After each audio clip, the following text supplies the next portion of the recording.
Today we are talking about The Pack by David Fisher. We're going to start off with a brief spoiler-free summary.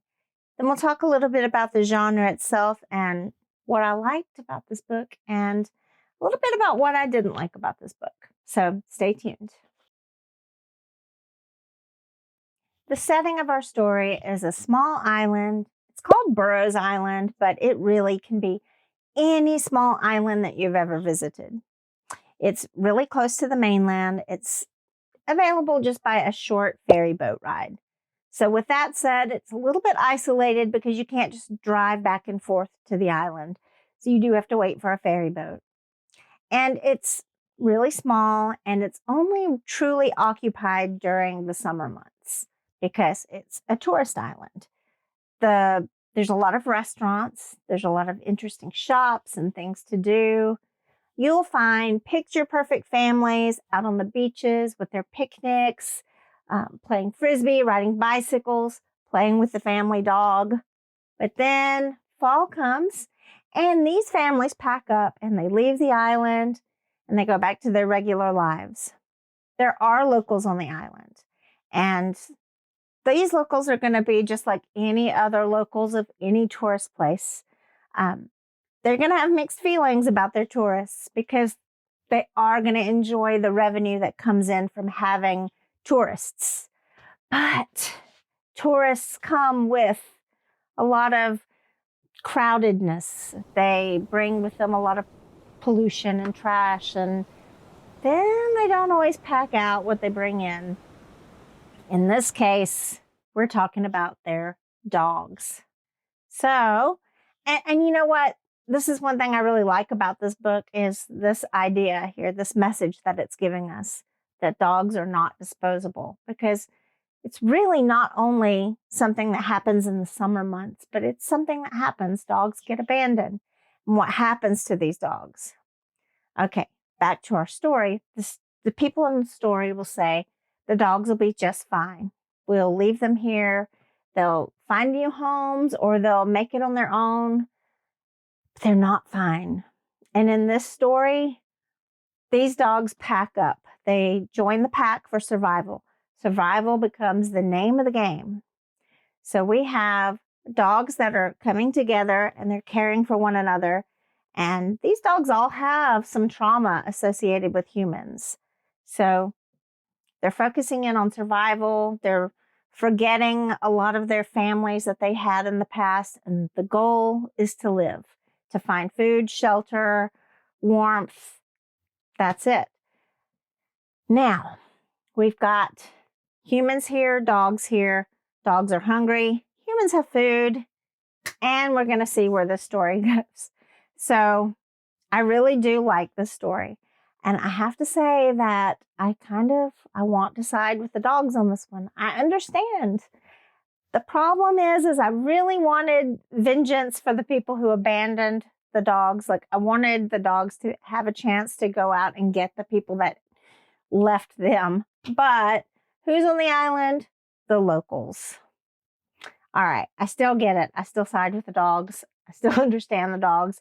And here's where we have our horror story. And you can imagine what happens. So you read the story to find out the details of it.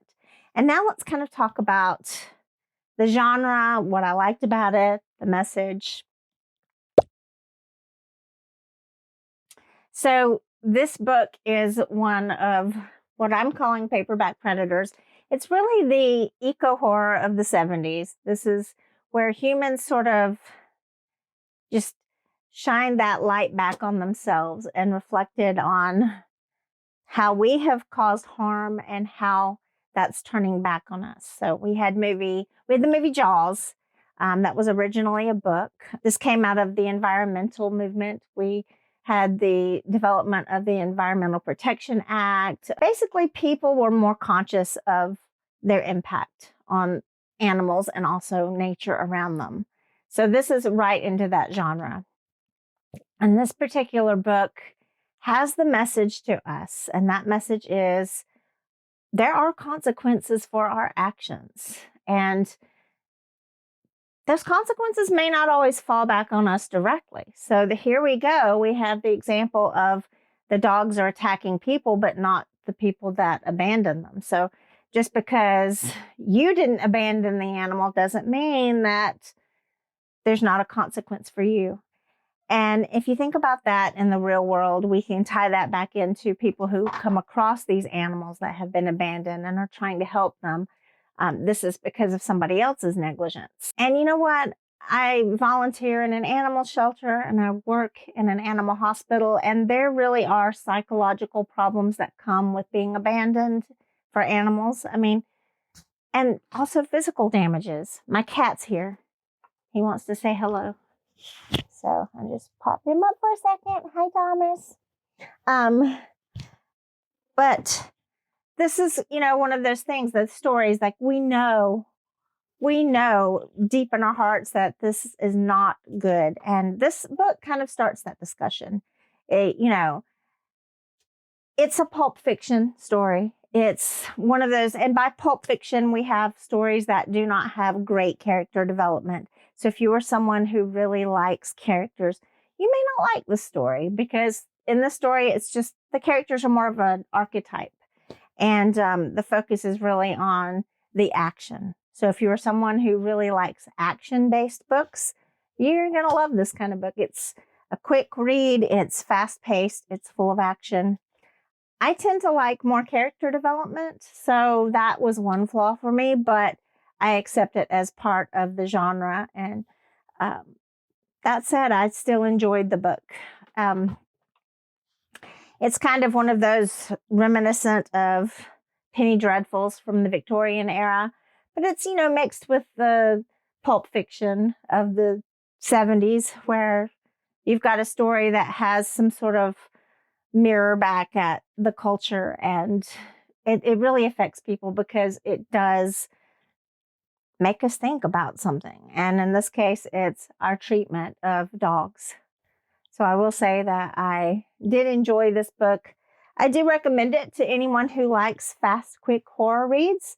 And animals always add a different layer into any story. So you know what? Give it a shot. You may really enjoy this book. All right. Thank you for joining in today. And I'll be back soon with another from our Paperback Predators series. The one I'm planning to read next for the series is going to be The Cats. Thanks for joining today.